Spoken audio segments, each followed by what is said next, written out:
Hey everyone, we're back. My name's Gajan, aka Gigi. I'm Victoria. And this is Mika. And this is A Word at the Table. We never do it on time. We do our best. It's the Zoom delay, you know. Yeah. It is what it is. Yeah. So, everybody good? How's everyone doing? I'm good. Blessed and highly favored, as Charlemagne says. Doesn't he say that? I think he says blessed, black, and highly favored. Something like that. Oh, okay. Yeah. Copy. Oh, we have a podcast baby on the way. Hey, Mika's pregnant. I don't have pants on, otherwise I would stand up. It's too hot today.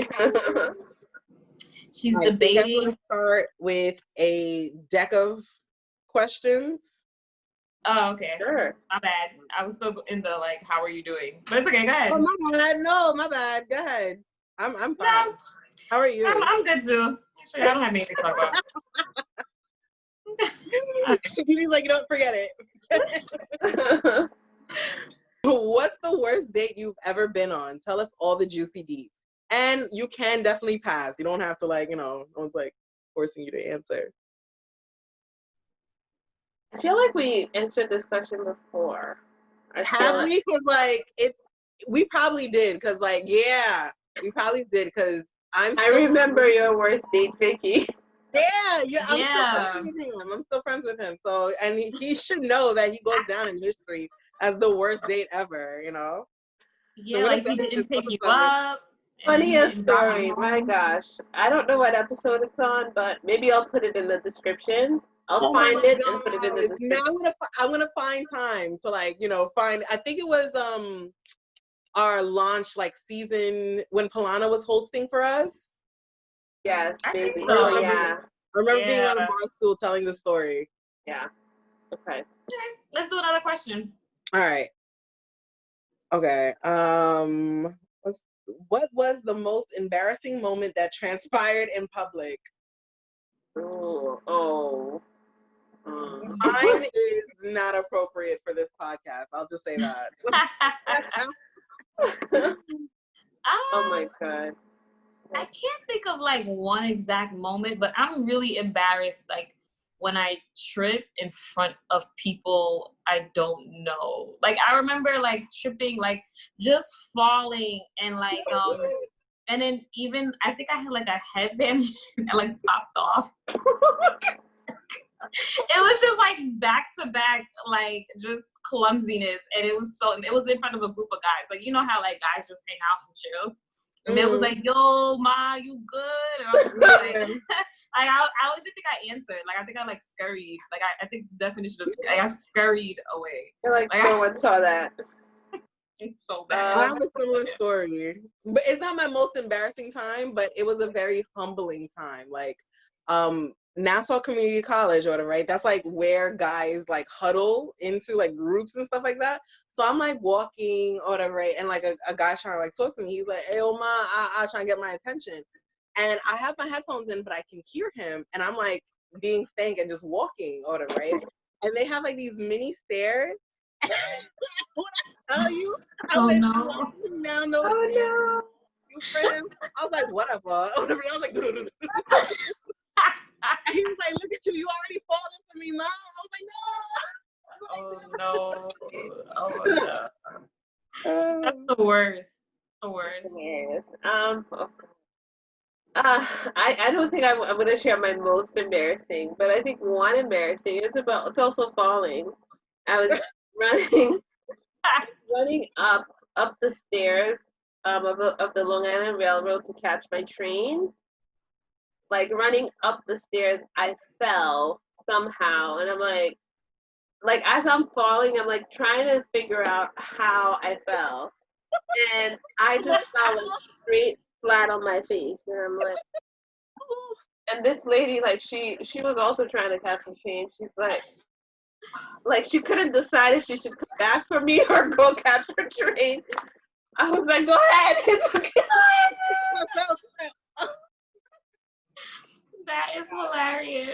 that was pretty embarrassing. Because I Oh my saw her God. every day, like on this train. Like I don't know her, but I saw her daily. So that was Yeah. very after that happened, I just switched my car. Like I didn't same train car. Yeah, that's pretty embarrassing. Yeah, because then you're gonna get that guilty look like, ooh, I never helped her. Yeah. Like, hey girl, sorry. Yeah. Sorry, but I had to catch the train. Like, man, that's so funny that you were trying to like figure out how you felt, like as your fault. Yeah. Yeah. I don't know, man. Some of these questions are a little deep. Yeah, I mean, we could do one more. Yeah, we could do one more. Let me So see. deep, it's fine. Some of them are like, how were we wrong for each other romantically? Wow, none of us are homosexual. Like, All right. Like, I never really liked you guys. Okay, of the people here, who is overdue for some kind words? Oh, this is cute. Let's offer some good vibes now. Aw. Oh, Mikama already obsessed with your baby. I cannot wait. Me and Gigi, we were already talking about like the kid. We were like, oh my gosh, I can't wait to see what kind of personality the baby will develop. Like, We did talk about that. Look like. He's gonna have Mika's like organizational skills, and he's gonna have like she's gonna have like Neskins like silliness. Oh, Yeah. God. Girls look like their dads, but kind of act like their moms. So like, I'm not gonna say obviously not all girls in the world, but like a lot of girls look like their dads and act like their moms. Like I look like my dad and I look like my mom. Yeah. Kind words. Wait, I was like, did Vicky freeze? You just Huh? I thought you froze.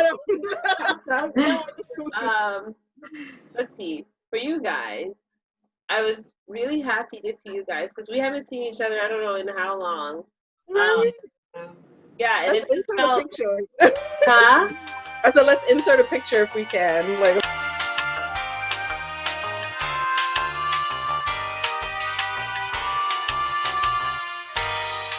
Yeah. I was happy to see you guys in person yesterday. Thank you for being kind to show up. I know you were invited last minute. I mean, my trip here was last minute, so thank you for being available and being such good friends. My mom was like, I wish I had your friend's phone number. I'm like, well, I mean, prayer line. yeah. I never say nothing, but I'm always like, I always love it, enjoy it. Yep. Yeah, agreed. I mean, I feel like our relationship has developed so much. Like when you think about like when we all first met, like we met at church and we were doing like small things in the youth group together, and then it like evolved into like doing plays, and then it evolved into like us praying together, and then it literally evolved into this podcast. So I'm just grateful, you know, for every like I guess level that it's evolved into it, and I cherish you ladies so much. Like I love the both of you as if like you're my sisters. So well, I guess you are my sisters in Christ. But yeah, I'm looking forward to like what else we can do. You know, I feel like we could like take on the world. Yeah, all right. I love us spreading the gospel this way, though. What? I said I definitely love us spreading the gospel this way. Oh yeah, I do too. Yeah. And like the feedback we get from like people that listen to all my friends, like wow, thank you. I love that. All right, so I guess we're gonna dive into today's topic. All right, so I've been reading this book called Digital Minimalism, and it's basically talking about how hardwired we are with social media. And you know, we've had a social media episode before, so we're like all kind of on the same page with that. And one of the things that he mentioned in the book, he was talking about how important it is to meditate, like as like for your mental health, it's important to meditate. And I wrote down some notes because I, you know, as a Christian, I was like, hold on, you know, like before I just introduce a practice to myself, I always want to make sure that it's like aligned with the word. Does that make sense? I know it sounds like just as small as just meditating, but I always like I know some people have like qualms about yoga, and I think I have some qualms about yoga, but I don't do yoga, but I'm like interested in like really meditating. So like, Gigi, I know you asked like what meditating is. That is a great question because I'm still not 100% sure what meditating is. So in the book, he was saying like, you should always quiet your mind, right? Quiet your thoughts. We live in a 24-hour news cycle society, so we always have information coming toward us, whether it like media is always like around us, like whether it's like billboards, like the billboards that you even have in the train station, like you're just always having messages towards you, like your radio, everything like that. So he was just like, you know, make sure you take some time to just quiet your mind. He even said the parietal, I didn't read the word out loud, so I don't know how it's pronounced, but the partial cortex of your brain, it needs to rest. So what I wanted to ask about meditating, first and foremost, what do you guys think meditating is? Like, do you think it's like just time like alone? Like, can you meditate with music? Like, you know, like first and foremost, what do you guys consider meditating? For me, what I consider meditating is shutting off things around you. I know there's meditation apps. So if you're obviously meditating on your phone, you can't turn off your phone. And I've done that. So I would put my phone on do not disturb. And it's a time that I set aside to just be in quietness with myself, by myself. And typically, I don't know that I'd say that I necessarily empty my mind, but I focus on how am I feeling. If it's like, oh, I'm feeling good, why am I feeling good?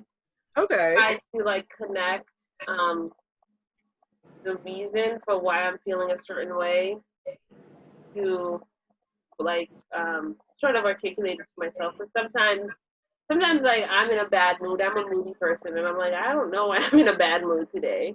And like I think just setting that up, and then you kind of sequence going through your day, and to me that helps me make peace with like how I'm feeling, and then I get I don't know I think my mind quiets once I become at peace with that.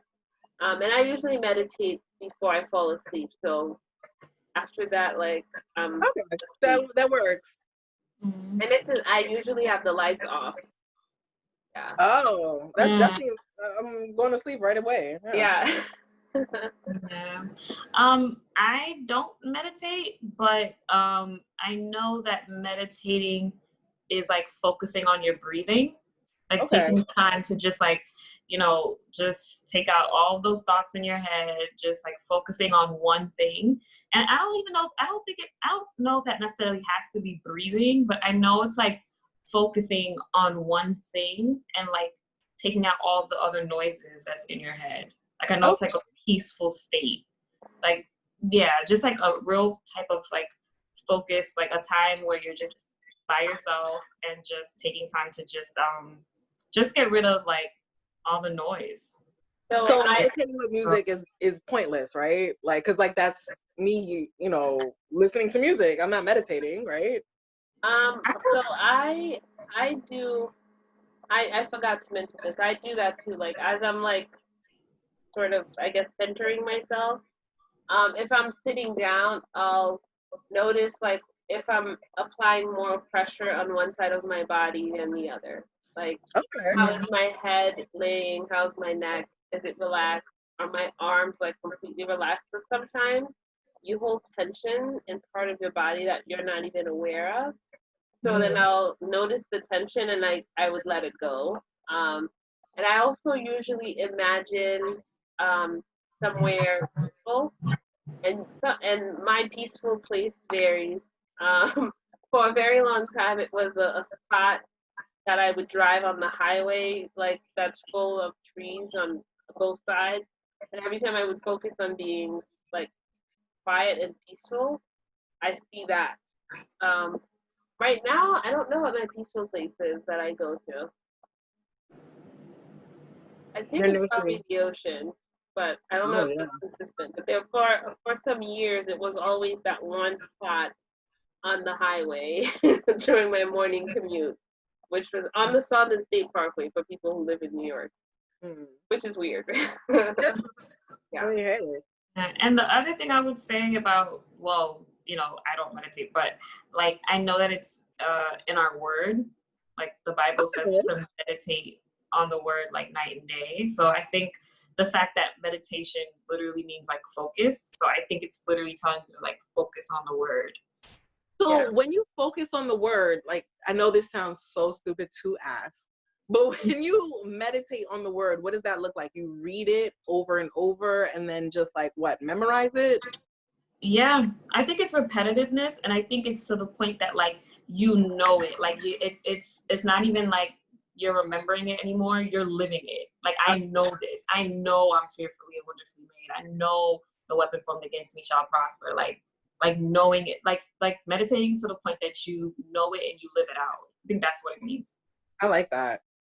Yeah, that's a good point. Like for me, if I'm meditating on the word, like a spiritual meditation, it's I will read whatever chapter or verse a number of times, and I read it in different translations of the Bible. Um, and for me, I don't know if it's because French was my first language, but I actually like will go back and read it in French sometimes. And even if I don't, like, there's a word that's like complicated because I read the version of the French Bible that's like the King James, that's like the old French.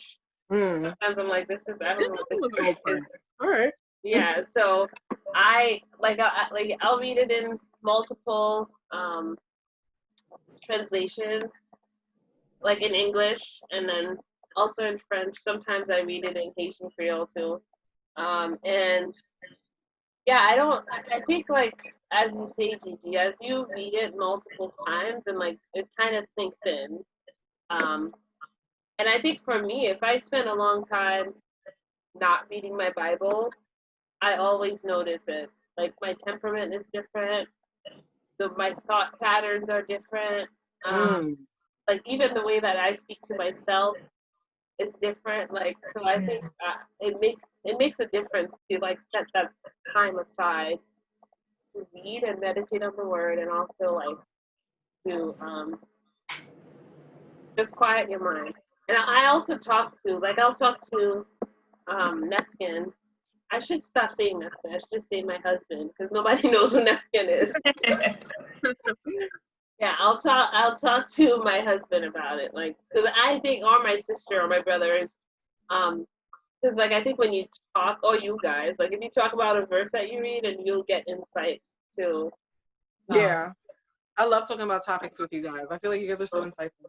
I'm just I feel the same way about you guys. Yeah. I'll, I'm glad. I'll listen to like an episode again, and I'm like, wow, you guys are so profound. What? Like, wow, Right, like in the moment, I don't even like realize it, but like literally listening back to it, I'm like, that was a gem. Yeah. I love that episode with brother James, not brother James, brother Kev. Yes. Yeah, Yes. I love that one. Shameless plug. Go listen to mental health. Don't link it. Yeah. Our episode on mental health. Mm. And I'm glad that you mentioned how meditating on the word affects your thoughts, because in the book, which is a secular book, it's not like a Christian book. That's why I always like to, when I have information, I like to see it with a Christian mindset, because like information of the world doesn't necessarily mean that it's like good, like to incorporate or something like that. So in the book he says thoughts are the words that you tell yourself about what's going on around you. Meditating quiets your thoughts or whatever, right?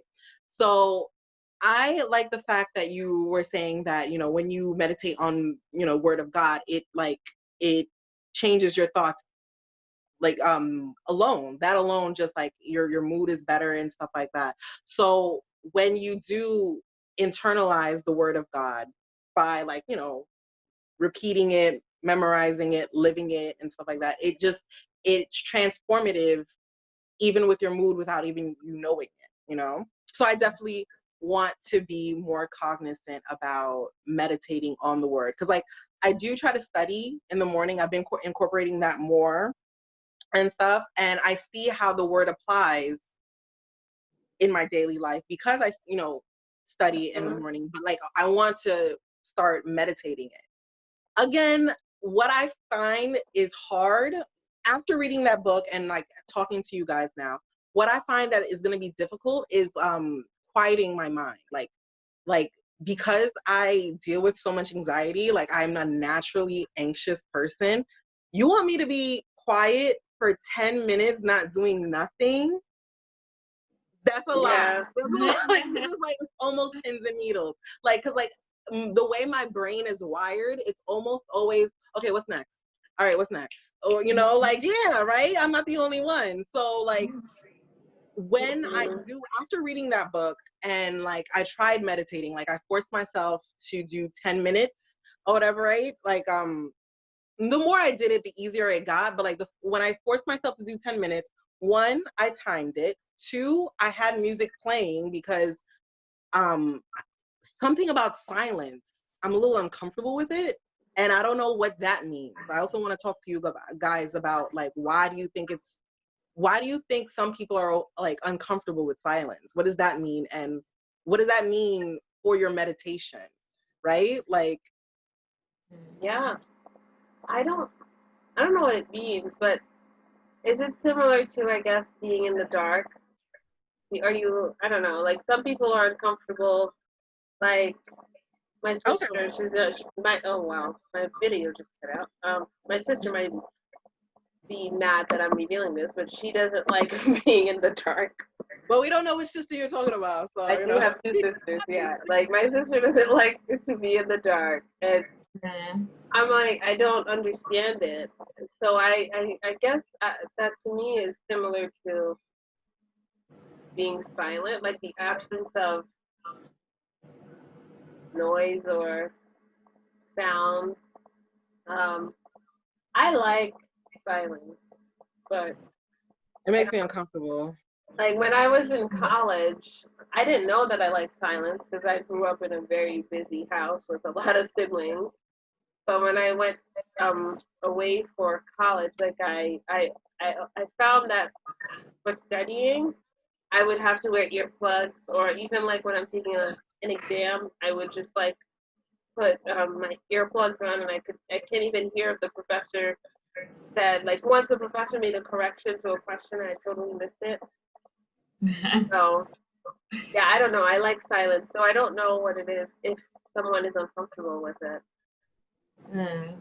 Yeah, I mean, silence can mean a lot of things, like silence could possibly mean just silencing your thoughts. I don't think it necessarily has to be like pitch quiet, like, Yeah.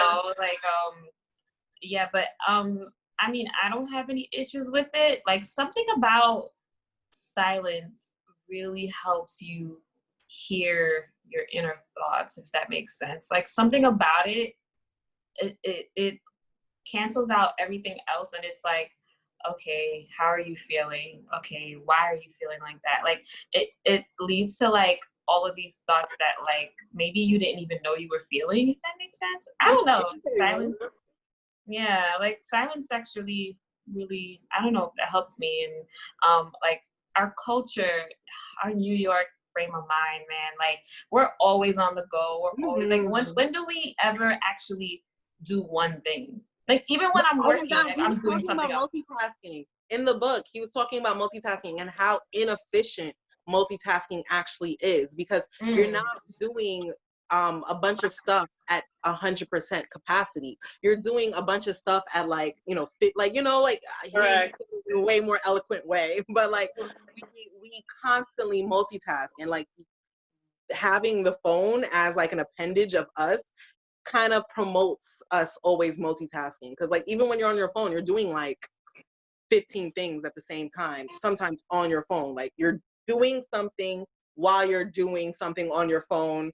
Even when you're on your phone, you're doing like 2-3 things on your phone. So it's like we're constantly multitasking, and it's like I don't even know how to not multitask. Right. Yeah. It's like you're doing this, you're getting a notification here, you're getting an email here, somebody texts you, like it's the worst. And it's like, I think when we actually cut everything out, it's kind of like we're just like listening to the Holy Spirit. Like what is God trying to tell me to do? Like, why am I feeling this way? Or like, you know, I think when you are in silence, you can actually hear the voice that's important. I agree. And you know, Vicky, that's surprising because you're an only child, so you're used to, I guess, being alone and being silent is Yeah, different. it's different because like Yeah. I can be alone for like days and be absolutely fine, right? But like I have the Netflix on, I have like my music Yeah. on, like I have like, you know, I'm reading, I'm like doing something, I'm always doing something, right? Okay. So Yeah. like me taking 10 minutes to do nothing is like, I don't even know. I have to like get into the practice of Mhm. doing because like that's so unnatural for me. And I looked it up. So this is what happens when you let your parietal cortex rest. That's how like when you meditate and you just like kind of quiet your mind. Like obviously like rest in a sense of like being asleep, and also rest as in like meditating and stuff like that. Or just quieting your mind. So when it's activated and it rests, your reasoning, okay, hold on. Some of the areas activated for reasoning also show activations for mathematics, calculation, and plays a role in perception of pain and reasoning tasks. There are benefits. That makes sense. That makes a Yeah. lot of sense because like if I'm like literally doing a trillion things, like I can't necessarily think straight.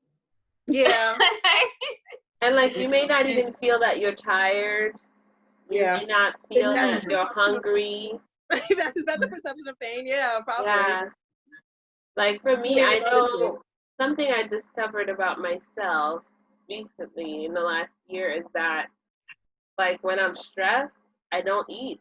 And I'm like, I didn't realize that I don't, and I think it's because I'm pregnant now. It's like I'm very particular about when I eat. So, but I realized that there are times where like if I'm like busy or stressed, there's no food going into my mouth and I don't even take that into, I never realized that before. You don't want to eat when you're stressed. It's like you're like there's something already there. You're already filled with worry. I'm good. All right, so I'm just gonna like wrap things up because it's like I don't want to get too much into social media because we already have a social media episode. People can link that up too. I don't know, but like we already have a social media episode. But the book, Digital Minimalism, he talks about how we should minimalize our presence on social media. I already deleted the apps, Instagram and Facebook off my phone, and like already, my God, like, and Snapchat. I'm queen Snapchat, and like I deleted the app off my phone. So, yeah. So basically, he says that this generation, millennials, because we were raised on social media, we are like 3 times higher to have anxiety than any other generation because we're like always so attached to our phones, like every like ping and notification. And these social media companies, they do that on purpose. Like they make money by you being on the app. So it's like, you know, they're gonna make these apps addicted. You know, like they're like, and he goes into like how the apps create a false sense of dopamine in your brain, and like he really goes into like why you should really cut down on your use of social media and stuff like that. And I feel like that relates to the need of meditation, like, you know, just quieting your mind and stuff like that, because we live in a culture that wants to like give us messages all the time. Like, the reason why a lot of these social media platforms are free is because they're selling your time. They're selling they're selling your attention. Like that's how you're paying for these apps. Like you're paying with like these scrolls and your attention and stuff like that. So like they're gonna make it addictive. They're gonna make it like all consuming and stuff like that. And like my next point was like these are all the ways the enemy, not to sound conspiratorial, but like these are all the ways the enemy can influence your mind to torture ourselves. Because it's like the book talks about like, and it's a secular book. This is not a religious book, but like I just saw it with like a Christian mindset.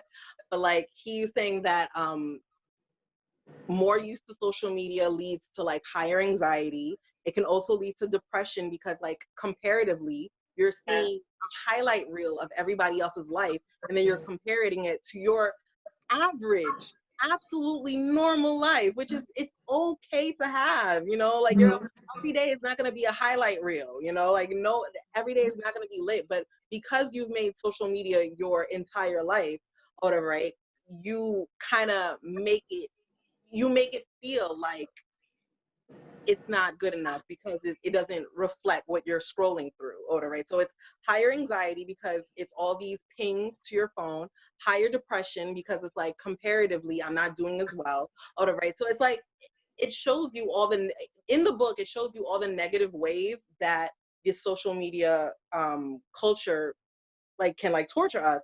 And I was just like, look at all the ways the enemy can find ways to like just torture you, you know, like something as simple and innocent as your phone and like your ways to connect to people, you know, it just it turns into like a torture mechanism.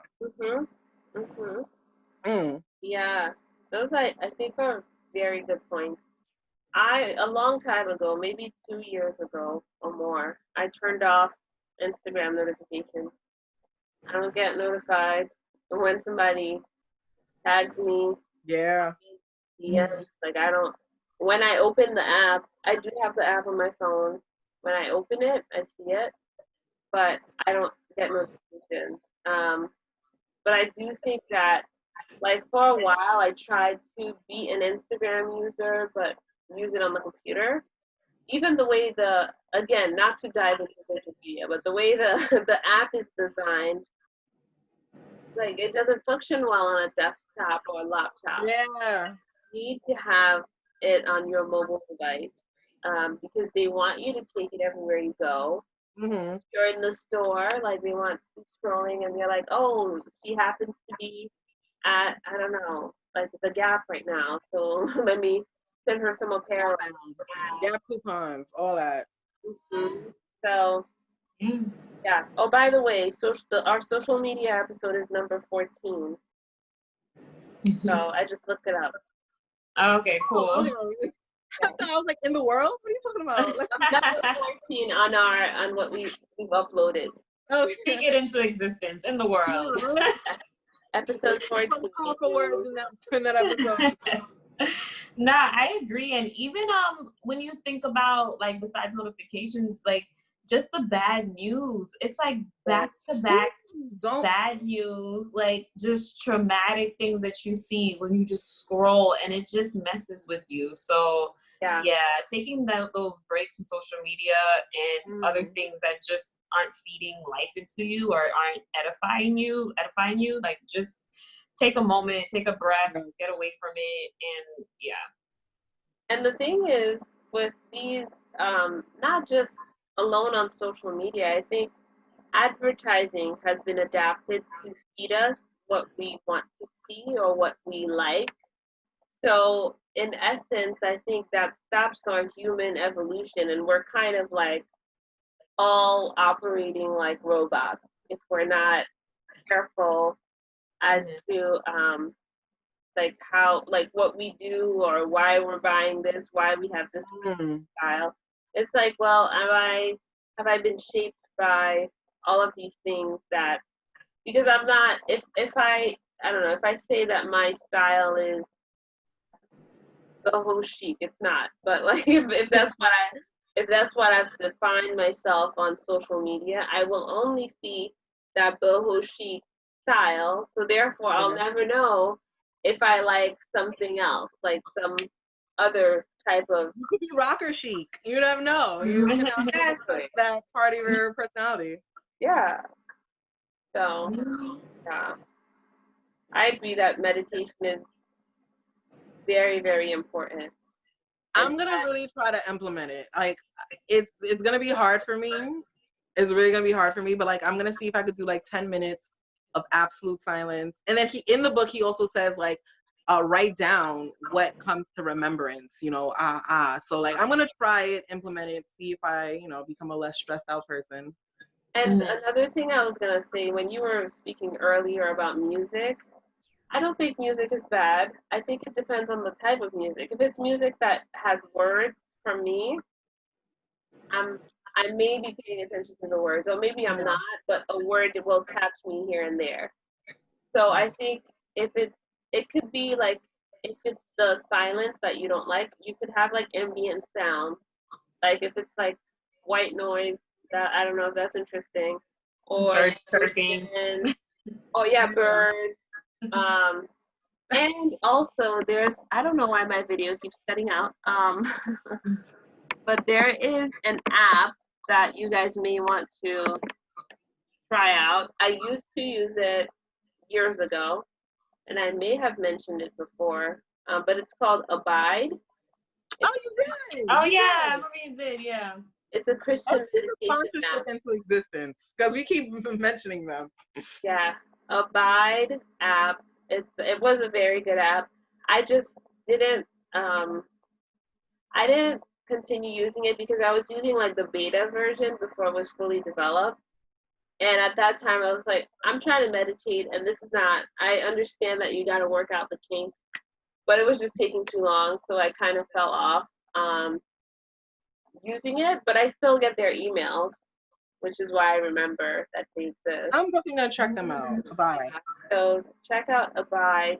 It's a Christian meditation app, and I think there's a paid option and then there's a free option, or there was back in the day. I don't know how they do it now, but yeah. Okay. That's pretty much it. I already wrapped up the episode. Basically,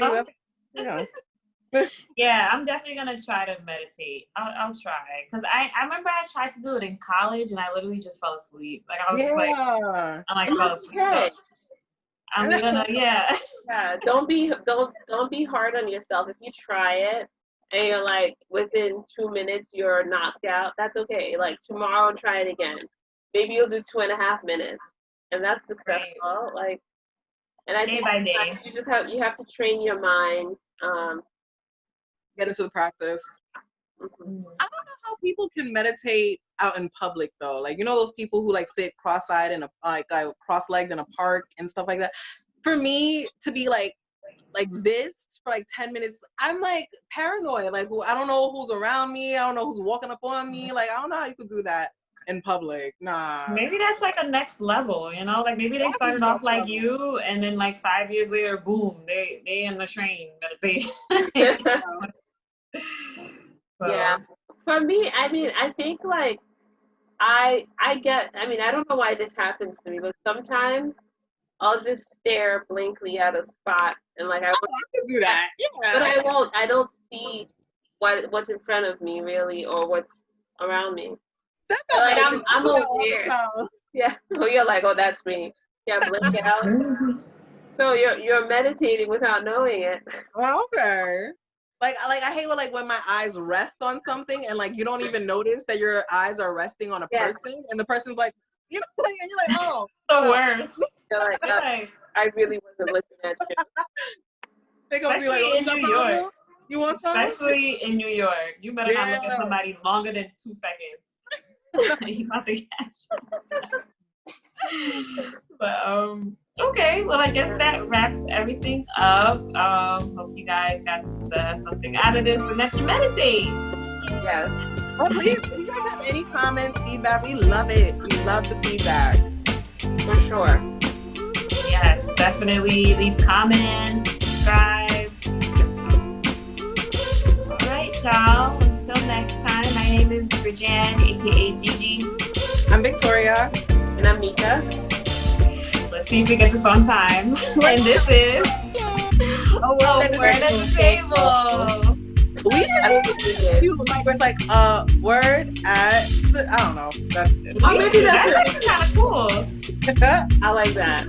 Yeah, like if you're like your cover, like you know how because covers like the whole thing, like maybe you could have like a word or whatever. Yeah, no, I like that. That's a new way. It might be backwards though. Never mind. What is that? I said the words might be a little off though, depending on like what box. Yeah, because we don't choose it. Right, so never mind. Okay. No? All right, y'all. So thanks for I'm tuning gonna in.